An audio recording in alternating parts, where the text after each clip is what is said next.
show and a nod to my sponsor, your intro, and then you and I will chop it up. It's going live right now, my dear. Let's see here. Looks like we're live. I've been Zuckerberg, so I'm going to go and make sure that I'm not being lied to. I don't like getting lied to before 10 a.m.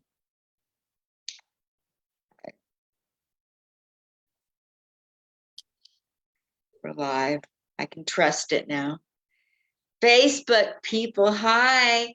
This is interview 45 until I hit 1,000. I'm counting down. I don't do math, actually. How y'all doing at home? I know that you guys are like peeping toms. You don't like to be here when I'm doing it, and that's fine. Because I can go like this and see if you're wearing pants. I mean, I don't blame you. But you always come and you support and make comments and ask questions after the fact. So I'll go back and see if you have anything to relay to Mark Masters, our guest from today. He's sitting over there. He's wearing a sweatshirt that says Cincinnati, Colorado, Nope. Vail Colorado. Comedy Festival. That's right. Awesome. Good morning, Linda. How are you? Hi there, Mark Masters. Thank you so much for taking time in Colorado to come to Vegas via Zoom. I appreciate it. It's my pleasure. I'm excited to be here. Let's chop it up. Let's have some fun. Let's have some laughs. It's early. It's early.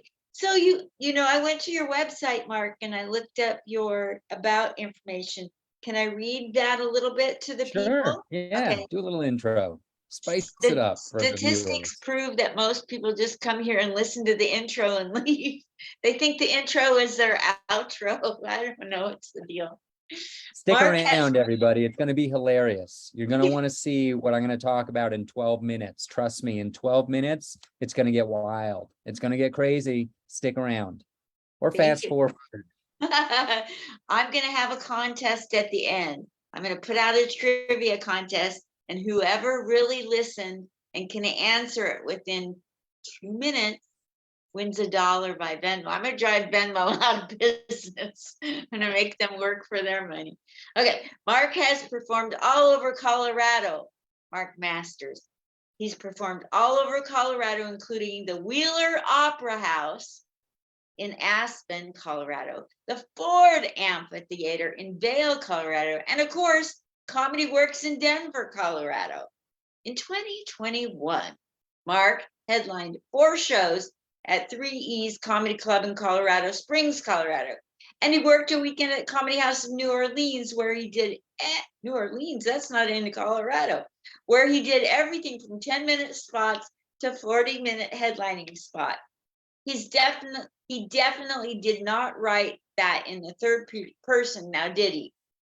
Welcome to the stage, Mark Masters. Let's hear what he's all about. Hi. All right. Hey, everybody. I'm we missed the beginning of the bio. I'm Colorado's second cleanest comedian.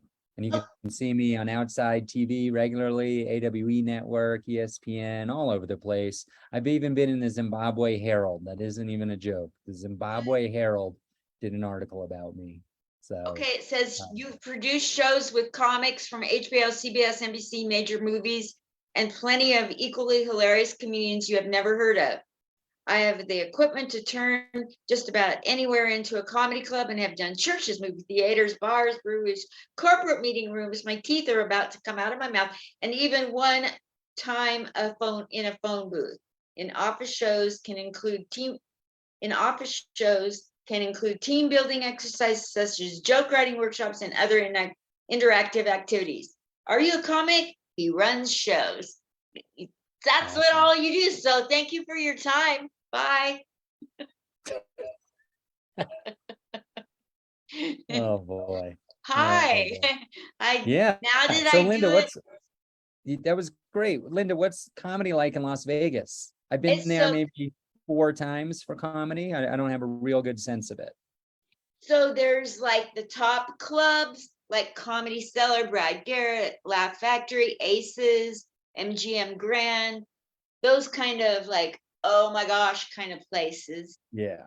that someone up and coming like myself, more like, like 8 years in trying to get into more shows, I can go any night of the week and watch really good comedy. I mean, top level. Will they let you in for free at those places as a local comic, or do you have to pay full price? Laugh Factory used to have a thing for locals, buy one, get one free. But the pandemic hit, and when they get back and track financially or whatever, that'll come back. Okay. And there are a lot of places like LA Comedy Club. Matt Chavez is super supportive of comics. They can go hang out. They don't have to drink. It'd be nice if you buy a drink and you get in free for comics. That's nice. Cool. And that's at the Strat for everybody who's watching. At Also, the- formerly the Stratosphere. yeah, but totally different currently name. They're called the Strat now. Yeah, kind of sticks out like a sore thumb. Big needle in the sky. That's one of my favorite places to where- hang out. Where's Aces? I don't know about Aces. Yeah, Aces is a great big theater, and like the Jimmy Schuberts and the Kathleen Madigans kind of people, they perform there. What And Brad property is it? Garrett. Or is it like downtown or? It's Midtown, so it's kind of like It's not in a casino or it's not It- affiliated with? it's in, yeah, I think it's in a casino. I can't remember the name of it. I want to say Caesars, like it's in a big deal. Okay. Yeah. Okay. So Nice. yeah, you've got those, and you've Comedy Cellar. It has a I very love good. the Cellar. I've never been Yeah. in Vegas, but the Cellar in New York City is probably could be my favorite room in America, aside from Bridge Street Bar where Vail Comedy Show happens.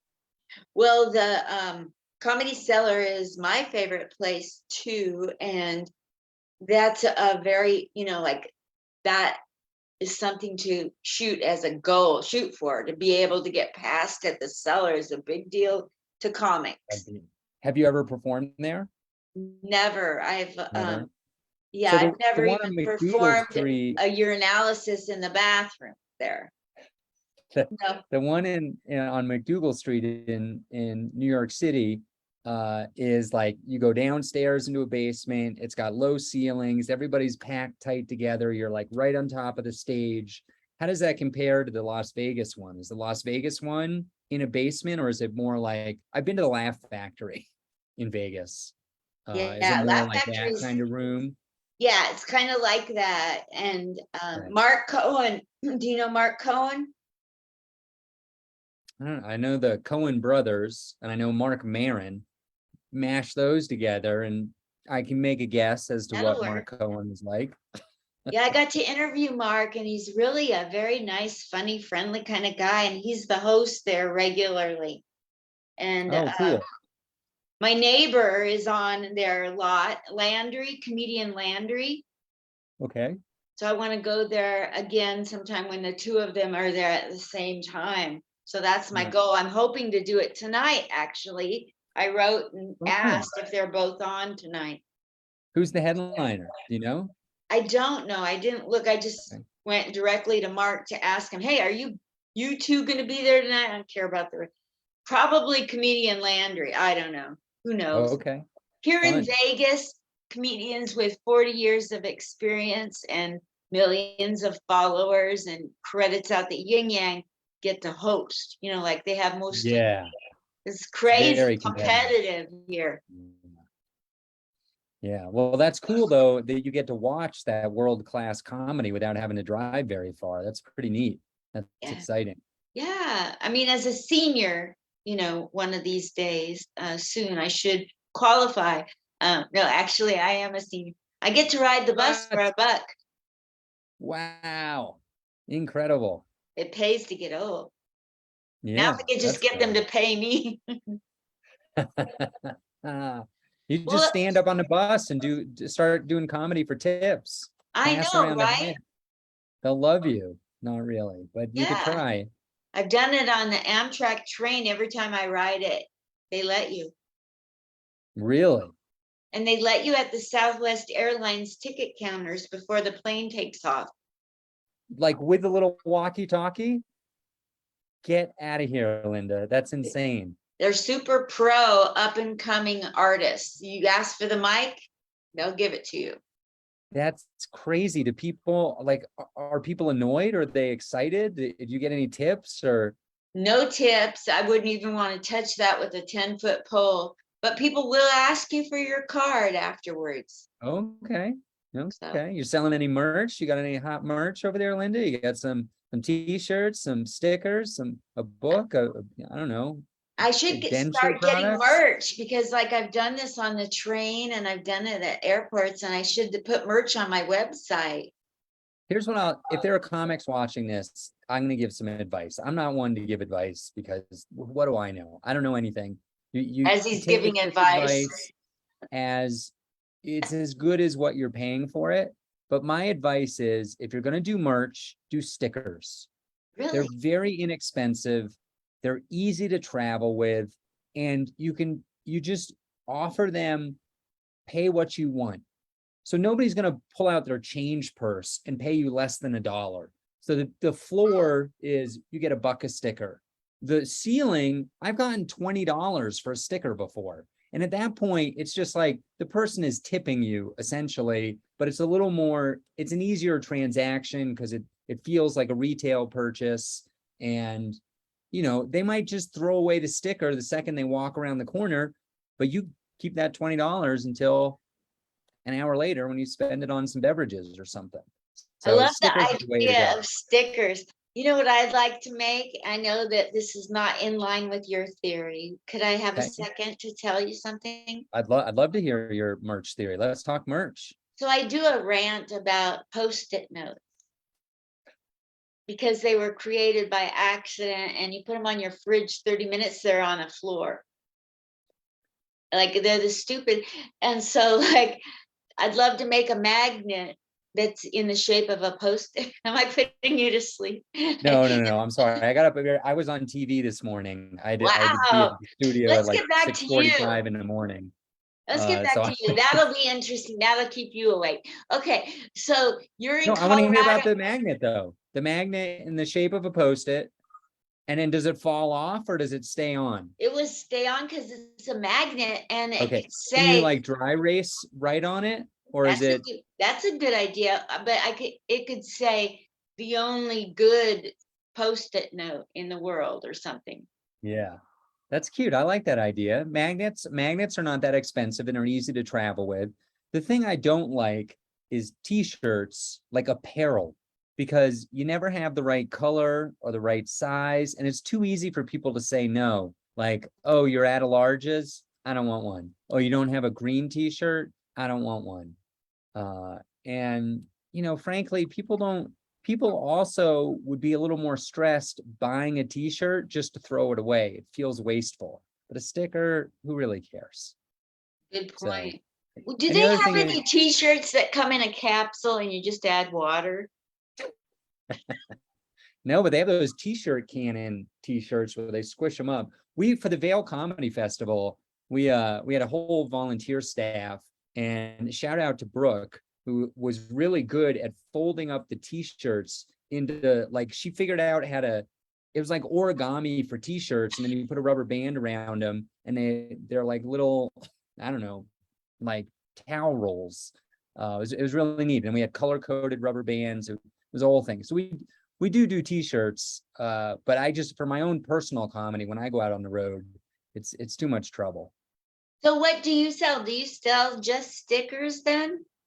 I have stickers. I have a book. I wrote a book called Not Good Yet. People can look it up at notgoodyet.com. I'm happy to, if you order one, I will sign it, include a couple stickers, and mail it to you. So just reach out to me directly. That's the best way. But you can also buy it on Amazon or pretty much any independent bookseller. If you ask for it, they can order it. What's you the can also, premise? Tell me about the book. What's the premise? What made you write a book? I mean, people don't the just book. do that to make money. Yeah, well, the book was about my first 6 months in comedy. So it's like how you get started and all the mistakes you made in my first 100 open mics. mostly in Denver, Colorado, but in the book, I go to New York City and LA. And I talked to some veteran comedians and a comedy club owner. And it's like an inspirational, funny tale that anybody who's pursuing a dream can relate to. It's called Not Good Yet. It looks very professional. It's got a 5-star rating on Amazon. You can also, here's a little life hack. Life hack, that's not the right word. Hint, I don't know. If you find my website, which is markmasters.co, there's a contact form. And if you ask politely and say you can't afford the book, I will send you a free copy of the audiobook because it doesn't cost me anything. I recorded the audiobook, just digital files. And if you want to listen to it as you fall asleep at night, more power to you. I wouldn't recommend listening to it while you drive, but many people have enjoyed it. And yeah, that's the basic idea of the book. I need to work on a sequel soon. I think what I'm going to do is next year, I'll be at 5 years. And I think I'll start writing it about 6 months in advance and try and span the first 5 years. So the first book was first 6 months, next book, first 5 years, and then we'll go from there if I'm still doing comedy. We'll Fabulous. see. Fabulous. Let's talk about your focus of comedy in Colorado. I want to hear about that. Sure. I tell a lot of Colorado jokes. So it's just I do a Friday night comedy show thing. And last night we were talking about I've had some trouble with my Subaru recently, which is the car I drive. It has 277,000 miles on it. It is old. And Henry Ford, I think, was involved in the building of it. And that's good Colorado material. People in Colorado, they love to hear about Subarus. I tell jokes about trail running.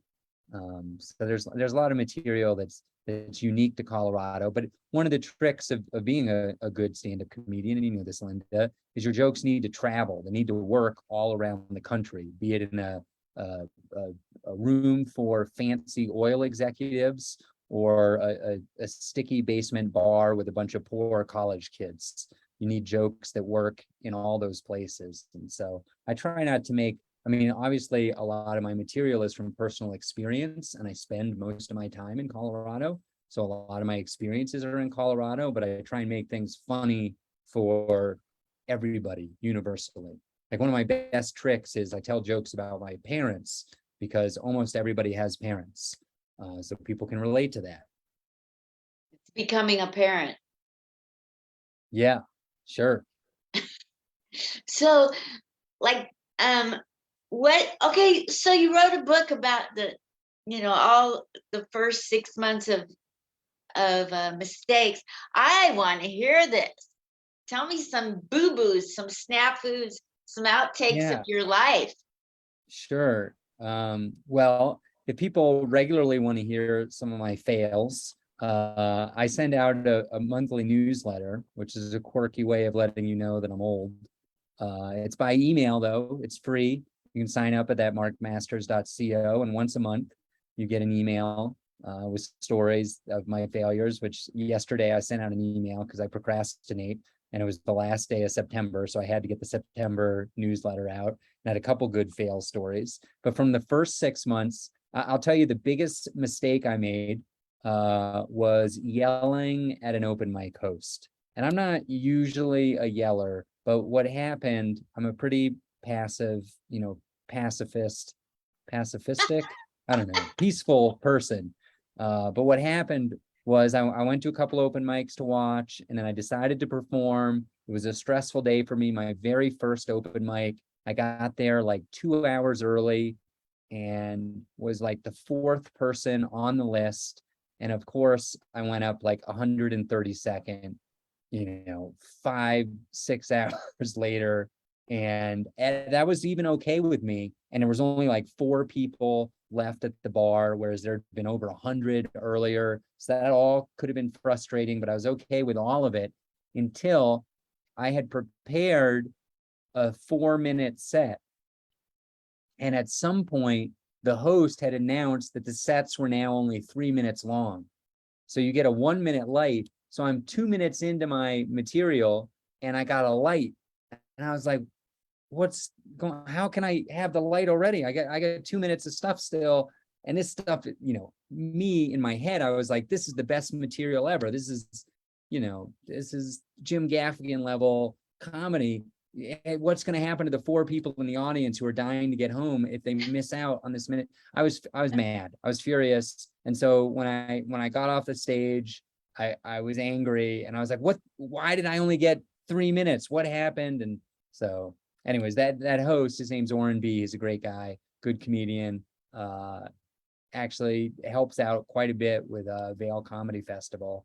And now these days, and we're good friends many years later. But that was my first mistake, was getting angry and upset at the open mic host at the very first open mic I ever did. You showed you had a set of kahunas. Yes, I was not super pleased, I'll tell you that. Yeah. So what is some of the best and worst things other than that you've seen, without naming names or people, in your journey of 5+ years now headlining and touring? What's the best and worst you've seen that we can learn from? Best and worst. Boy, I'll tell you, sometimes people don't show up. There was a time I did a show in a ski town, and there were supposed to be 4 comedians on the show, and 2 of the comedians didn't make it because I don't know the exact reasons, but the easiest reason would be because of snow and traffic, let's call it. But the point was they didn't show up, and I was contractually obligated to fill an hour and a half comedy show, and there were only 2 of us, and we were brand new to comedy. So it was kind of like the worst case situation. I had maybe 5 minutes of material, and I had to do close to an hour, which was just absurd at that point. And it actually went better than it should have. Just because the audience was excited that we had made it all that way. It took us like 8 hours to get there. It was only supposed to be a 4-hour drive. I had a ton of fun on the drive down with this other comedian. And I learned how to stretch, and I had a notebook with like literally every single joke I'd ever worked on. And I went through all of them, and I learned some crowd work that day because I had to talk to the audience because I had to fill more and more time. And so that was like that. I think most things in life and in comedy are good and bad. So that started out as like a terrible thing. 2 people no-showed at a show. I had to do way more time than I was supposed to. That at the time, that was the most money I ever made, because we got to keep all the money from the other comics. Plus we had tips, and the tips were very generous, and we only had to split them 2 ways. Plus we had a food budget at the bar for 4 people, but there were only 2 of us using it. So all kinds of good ended up coming out of that. And that's generally been my experience, is even when things go bad, you learn something, you get something out of it if you have the right attitude towards it. What else is something fun? Like our last Vail comedy show, we had Steph Tolov from Netflix, from Bill Burr Presents Friends Who Kill. And that was really exciting for me. Steph's a comedian that I look up to and think is hilarious. And it was just really exciting for me to have her perform at my comedy show. That was a real exciting thing for me. And so, and in general, working with kind of famous people is a neat benefit of doing comedy. Like a lot of people are famous in other areas, but then they do comedy where they're not famous. An example is this coming year in 2023, I'm doing a weekend at a comedy club, and I'm featuring for a role actor from Breaking Bad. So this is somebody I watched on TV for like 6 years, and I'm going to be working with them personally, and that's kind of it's exciting sometimes to rub shoulders with these people you've seen on TV. Here's another one. I just saw the movie Confess Fletch in the theaters, and one of the main characters is Roy Wood Jr. And Roy Wood Jr. followed me on Twitter last year and sent me a direct message because they were trying to get in touch with a comic that I knew. And I thought that was like the coolest thing ever that he was, that he sent me a message. And then here I'm sitting in the movie theater and he's on screen all the time. Like half the movie, he's on the screen. So, and I'm just like, wow, that guy sent me a note once. Don't you have a podcast and a Zoom show weekly? I had a podcast. So the podcast was called Mark Masters. It was kind of a knockoff of Comedians in Cars Getting Coffee, except it was more comedians in cars going to open mics. So I would take a comic with me. We would drive to a faraway open mic, 45 minutes to an hour plus, and just talk about comedy, make some goals for the open mic, go do the open mic, and then on a drive back, for a portion of the drive back, we would discuss how the open mic went, how our goals went, etc. And we did, I don't know, 15 episodes or something like that. Really fun. Mostly open mic comedians, many of whom are getting some good traction in the industry. We were talking about The Cellar earlier. One of the episodes, Sammy Anzer, he's since performed at the Comedy Cellar in New York City. So really wild progress for some of these comics. And then towards the end of the season, we have 3 like professional, bigger name comedians. They're big in Colorado. One's been on Comedy Central. Another one is filming a Dry Bar special soon. And, so some kind of credited comedians at the end. You can find that at my YouTube channel, which I believe is youtube.com/markmasterscomedy. Give it a subscribe and a thumbs up. And then I do have a weekly show. It started during the pandemic. It's an online Zoom kind of thing because we don't do it on Zoom.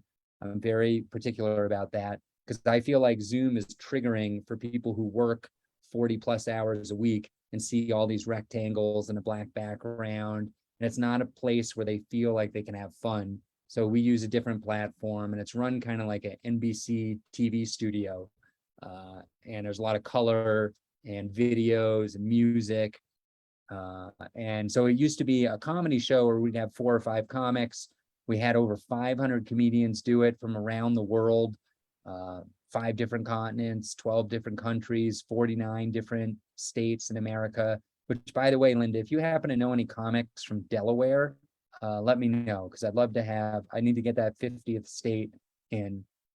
But recently, people basically the audience just dropped off for that.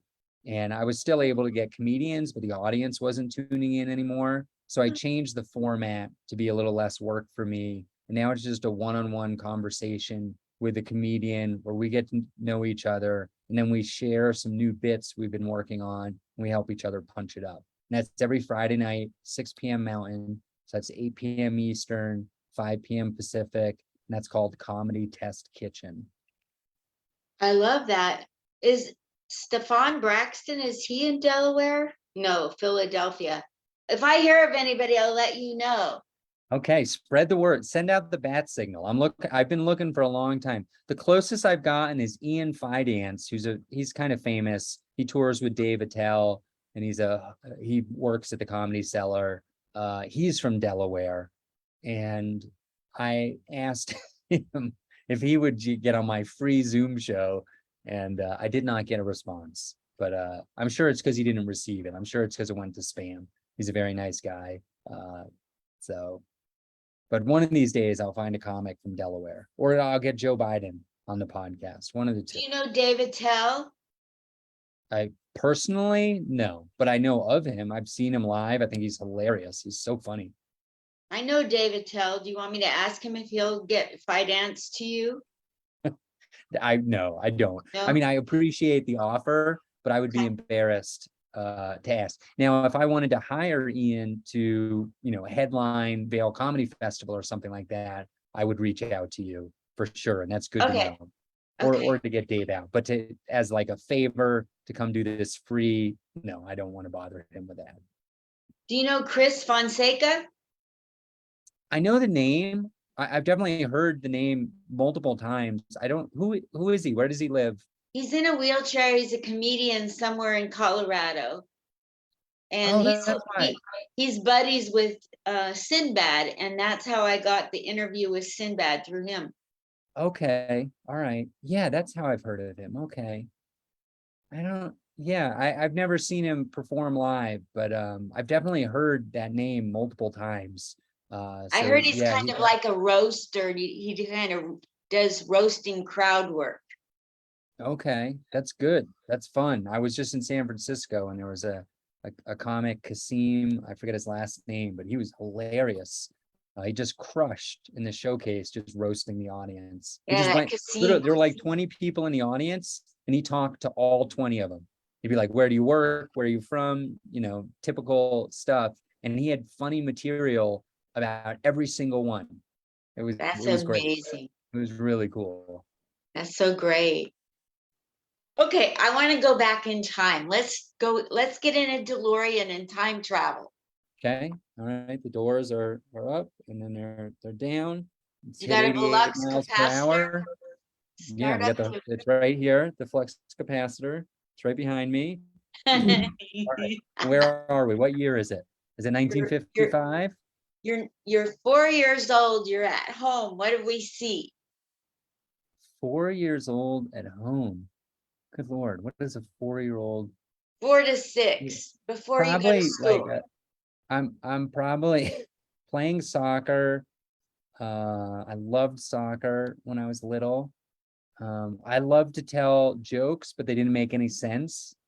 I'd be like, why did the chicken cross the road? Because the road was gray.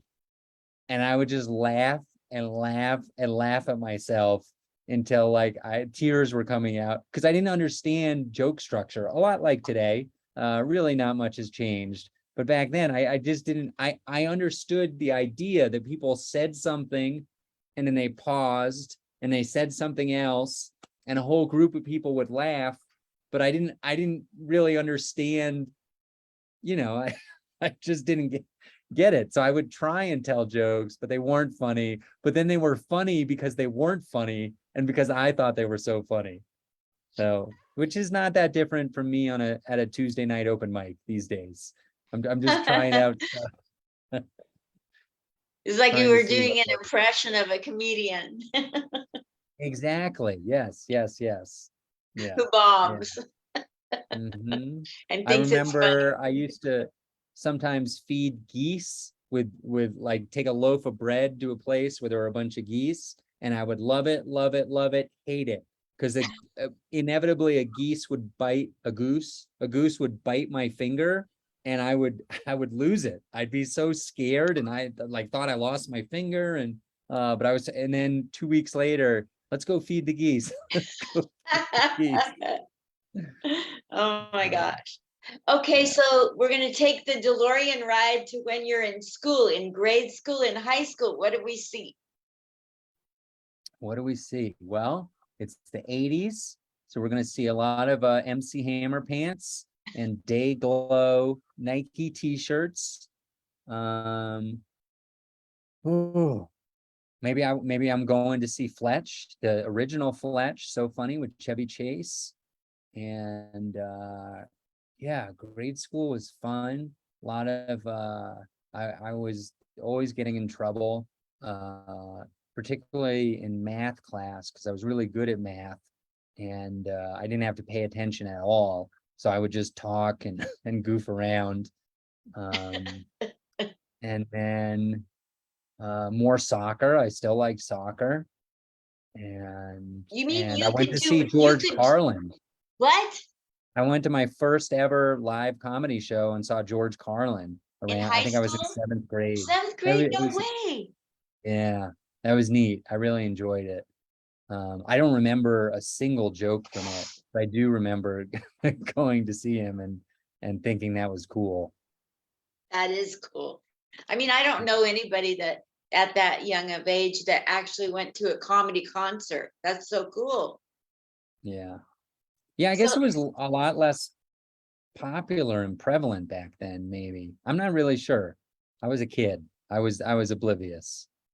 well, we're trying to go back to find that out, but I guess that's another day for another DeLorean ride. So after high school, did you go to college or did you go into apprenticeship or travel the Uh, globe? Were you a hippie? yeah, What's I it? went into college and I had like boring cubicle jobs and did, you know, a whole bunch of memos and bosses and, the boring stuff that actually has helped me quite a bit in comedy. It's surprising how just being like borderline competent with email and spreadsheets and stuff like that is like a game changer in the comedy industry. Like there are so many comedians that just don't they don't have those. I'm not like throwing shade at all. They're funny and great people to hang out with, but they just can't respond to an email in a timely manner to save their life. And they just don't want to. That's just not part of their DNA or whatever. And there's nothing wrong with that. But when I find a professional booking organization and I'm organized and easy to work with, they want to work with me more. And I can tell as a booker, I run a very successful comedy show and a successful comedy festival. I notice the comedians that are easy to work with. This is some advice for comics out there. Just be easy to work with. Like, don't make it hard on people. Um, I know it's that and it's not that hard. I come across like I'm difficult when it comes to the World Series of Comedy, which is where I met you, Uh-huh. because I don't understand the World Series of Comedy website, all their advertisement. I have questions and I have a brain injury, and they want to say, just go to the website. And I'm like, I did that. I did my job and it's not clear. Please help me. And they're like, leave us alone. I can understand that, Linda. I think I'm on their side in this. There are a lot of Yes. people out there, the people who need one-on-one attention and can't figure it out. Like, it's like, here's the thing. In Vale Comedy Show, I say this to people all the time. Vale Comedy Show, super hot room. If anybody's traveling to Vale, go to valecomedyshow.com with the dates out to like 6 months into the future. If you're going to come for 1 week, plan your visit so you're in town the one night a month that we have a comedy show. So a little advertisement for Vale Comedy Show. I can only book about 10 headliners a year. Okay, 10 headliners a year, and we pay super well. We cover lodging. We offer a fantastic experience where the business community in Vale hooks up headliners with food and drinks, and the show itself is sold out every month. Super hot room. It's a lot like the Comedy Cellar with low ceilings, super dark, great sound, real stage. It's everything you want, but I can only have 10 headliners a year, give or take. I'm just rounding to an even number. And there are thousands of headliners around the country. Why would I work with somebody who's a problem or a pain in the butt? Like I can only work with 10 people. I'm only going to work with the 10 people that I like and I enjoy their comedy and they're easy to work with. It's like there's just too many. It's a buyer's or a seller's market. I don't know the right business term, but I can be choosy and I will choose as a show producer the people who are easy to work with. Yeah, So I get it.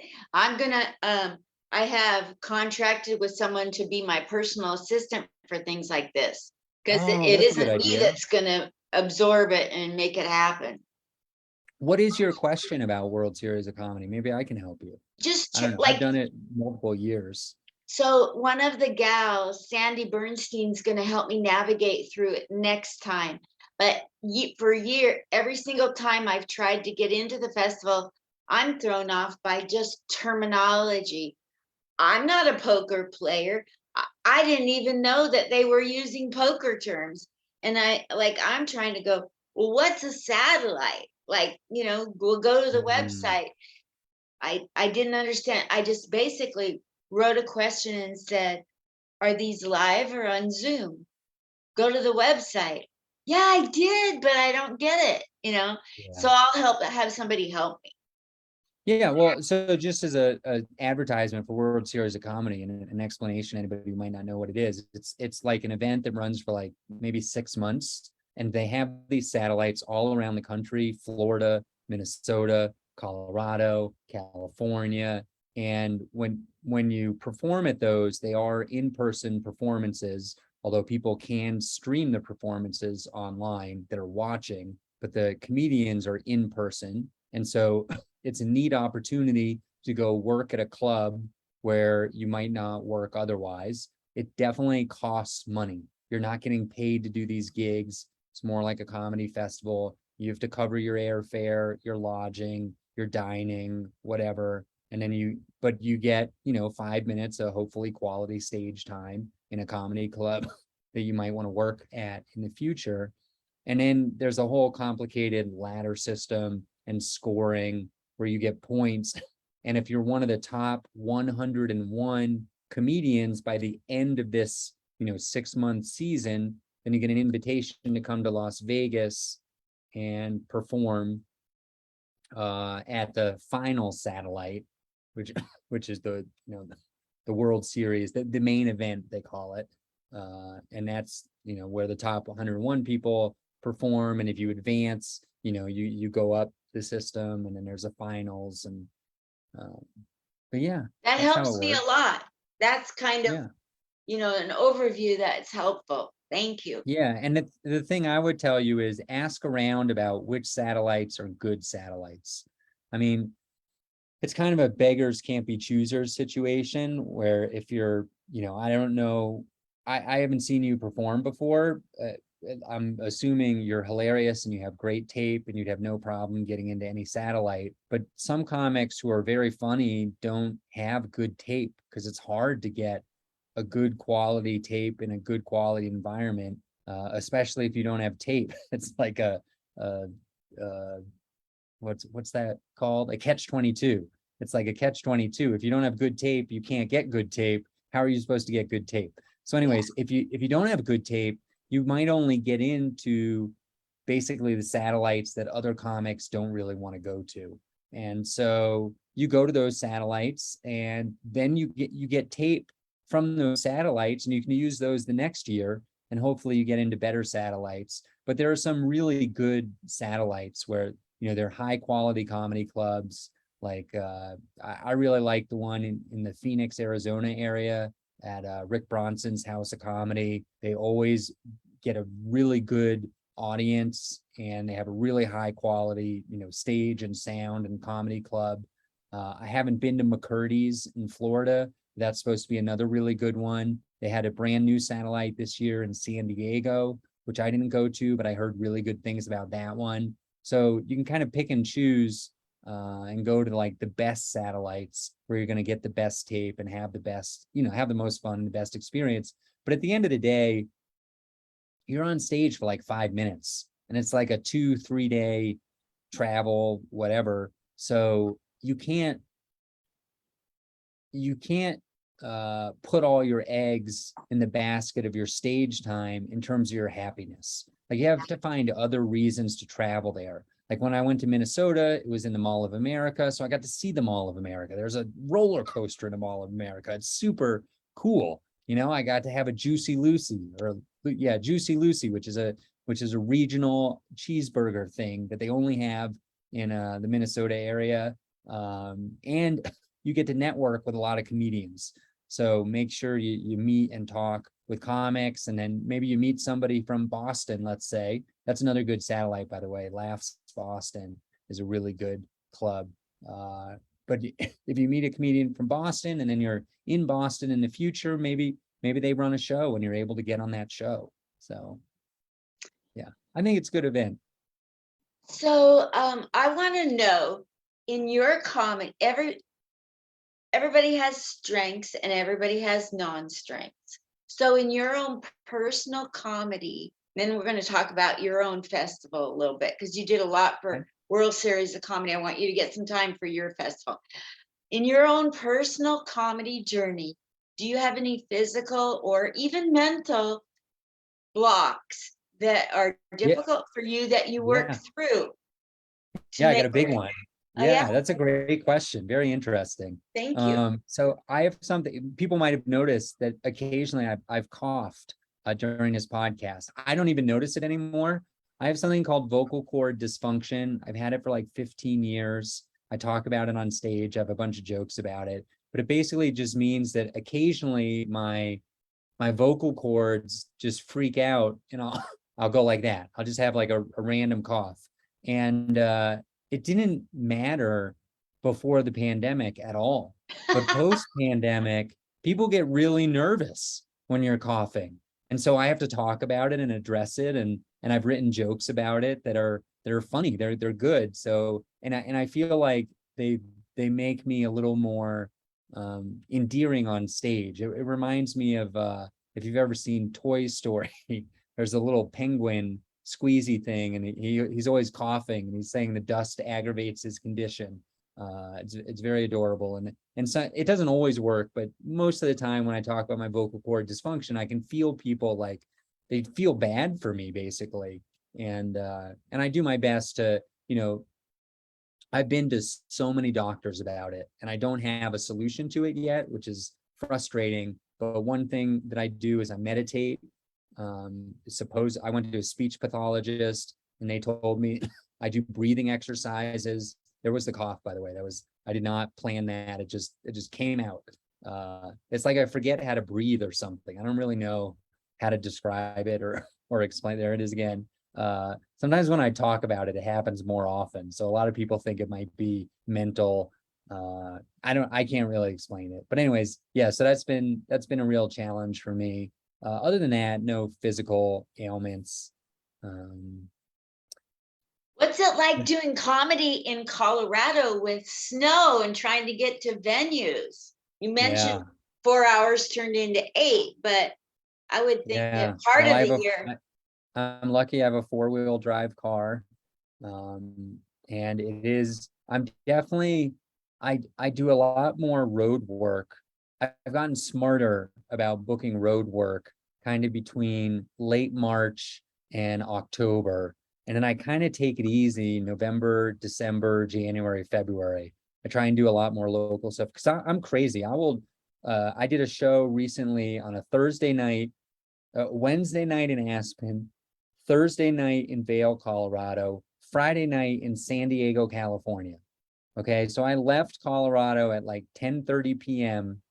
and that gave me the show the next night was at 7 p.m., which is what, 12, 7, 19, 20 and a half hours, but it's like a 12-hour drive and I have to sleep. So Jeez. this is like, so I basically drove through the night to get to that gig, and that was no big deal because it was August. The roads were fine, no troubles.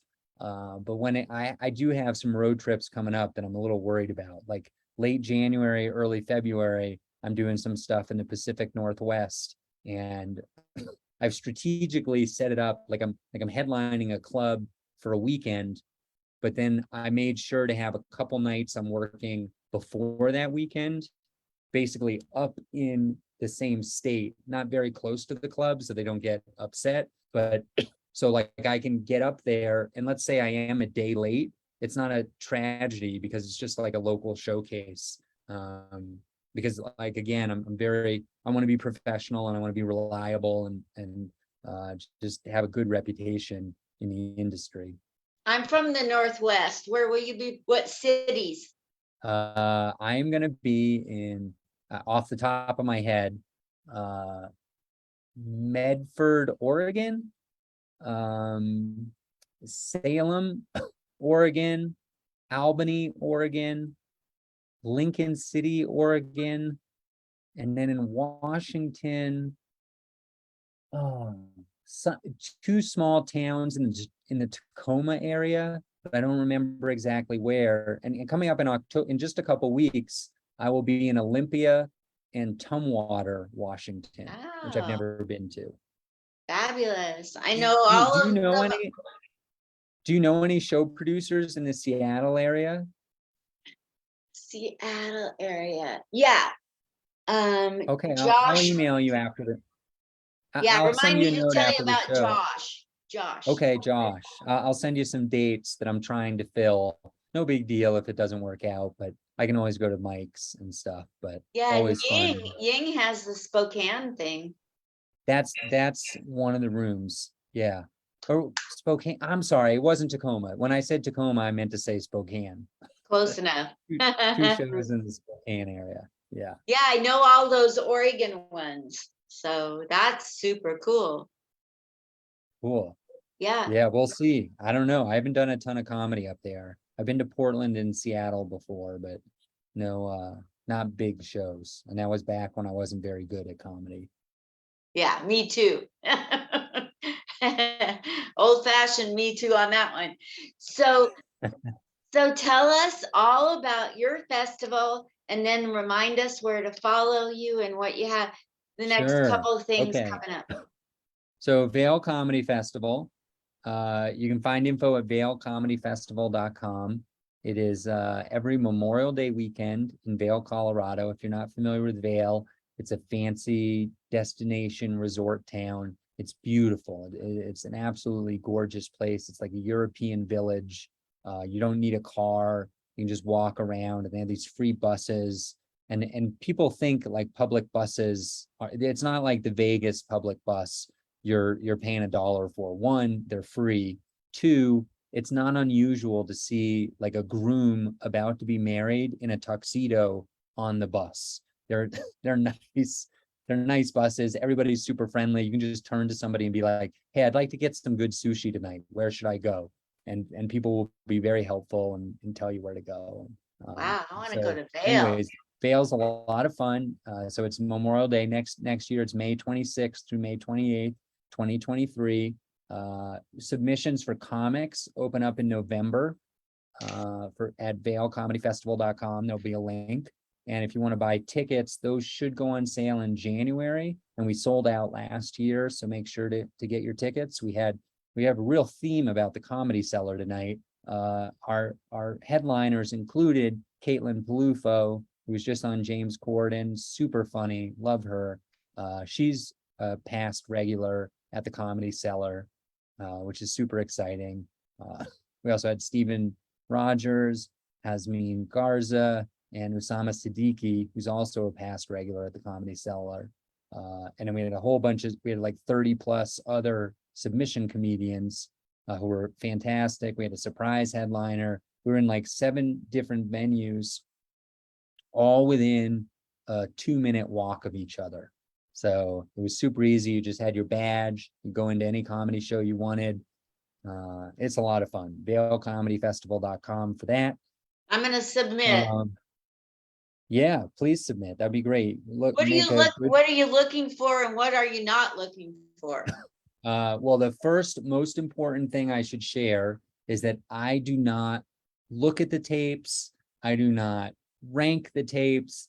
I am involved in the submission process only in as much as I take like the top 40 comedians that had been scored through multiple viewings by a whole committee that has like an algorithm and a scoring system, a rubric. And basically the top 40 comedians, I send them an acceptance email. And then the other, however many comedians, I send a rejection email, which is probably the worst day of my year. It's not fun. This year, I sent it on a Wednesday. And on that Monday, I got rejected from a comedy festival. So it felt a little better. It was like, hey, it happens to all of us. Yep. So, anyways, what do we look for? It's a 5-minute tape. If I was going to give some advice and to last year's group that got rejected, I offered to do Zoom calls with anybody who wanted, and I'd watch their tape for 5 minutes and then give them 5 minutes of notes afterwards. And frankly, in the beginning, I wasn't very good at it, but I did 25 of those. And towards the end, I was really good at giving notes and could really give good advice. And I'll just give you a couple quick hitters. Make it like the first impression matters a lot. So one, super obvious, make sure you're right in the mic, just about to talk right when the tape starts. Nothing worse than seeing a host introduce you and it takes you like 15 seconds to walk up to the mic. The reviewers, they're watching 50 to 100 tapes, they don't have time or want to watch.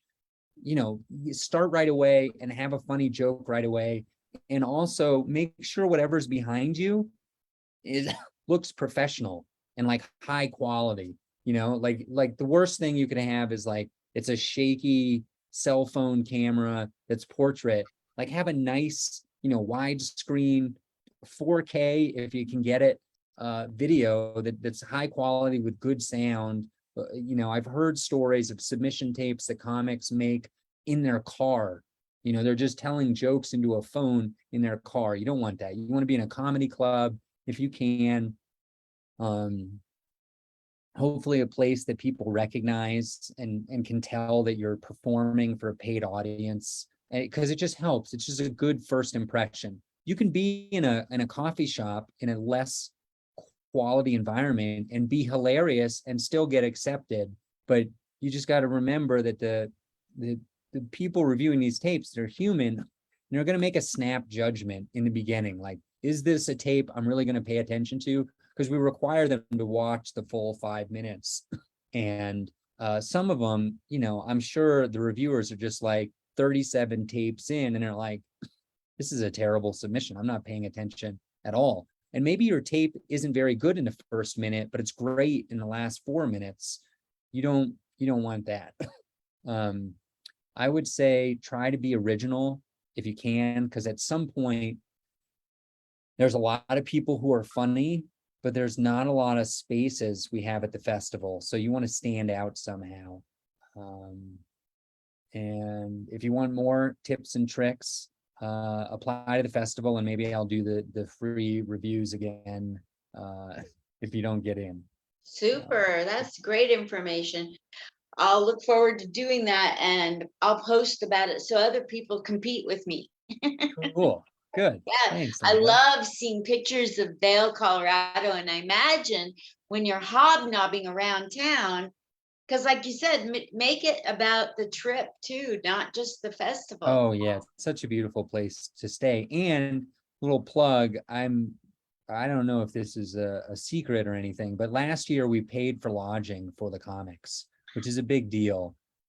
So, and this year, I'm pretty sure we're planning to do the same thing. So that's like a nice thing. You have to get yourself to Vail, Colorado, but once you get there, your lodging's covered. We had so many giveaways. There were definitely comics who didn't spend a nickel on food once they were there. You know, they had free coffee and free muffins and free, you know, Red Bull and beers and meal coupons and so yeah, it was a lot of fun. If you go to vailcomedyfestival.com, if you like photos, Linda, way down at the bottom, there are some blog posts. And one of them is like photos from the festival.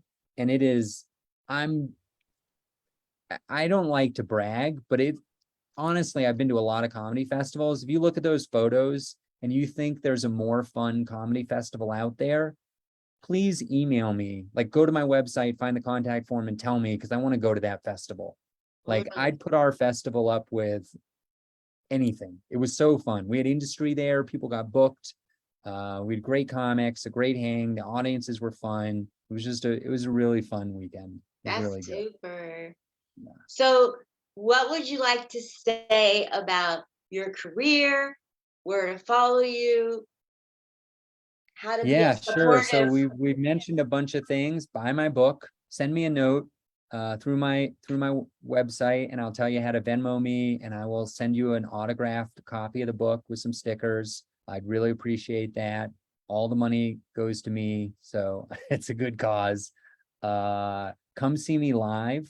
If you go to my website, markmasters.co, that's CO like Colorado, because I can't afford the .com yet.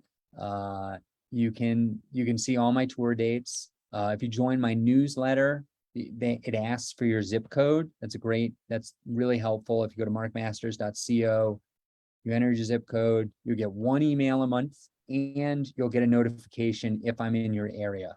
So that's helpful. You can subscribe to my YouTube. If you enjoyed this episode and you just want to do like 2 minutes of nice things for me that are free, subscribe to the newsletter, subscribe to the YouTube channel. send me a nice note on markmasters.co in the contact form. Just say, hey, I saw you with Linda on her, whatever you call this podcast, I guess, online experience. And I enjoyed it. That always helps me. Those encouraging notes help. And I don't know, go hug somebody. Go be a good friend to somebody out there. Do something positive in the world. It won't help me directly, but what goes around comes around, and eventually that kindness will come back to me, I'm sure. Yeah, even if I don't get into the festival, I want to come to Vail and observe the festival. I'm paid to see all of it and Awesome. and see the city. Oh my gosh, what a great time, and be around other comics. Why not? Sure. Yeah, that's the spirit. Well, yeah, we just call this Linda's comedy little experience. I used to call it Comic Spot, but who really cares? Just, Okay. these are just interviews. Yeah. Well, this is great. I really enjoyed talking to you, Linda, and you're I very enjoyed it good a at lot. facilitating a good Thank comedy you. conversation. Yeah, folks, come So see me here's, live. if Go anybody's ahead. watched the entire thing, I Oh, promised yeah. that I would have $1 giveaway at the end. So here's a trivia question from Mark Masters material. And starting right now, you have 2 minutes to go to Facebook and answer it. What was one of the funniest things he recalled growing up? The earliest memory he had. That's it.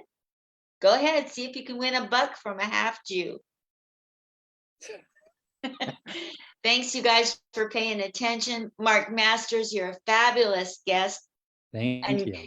we're going to get on Vail Comedy. We're going to go to Comedy Festival. vailcomedyfestival.com and markmasters.co. Perfect. Yes. Thank you very much, we everybody. did. Have a great day. This was so much fun. Thank Bye-bye. you. Bye.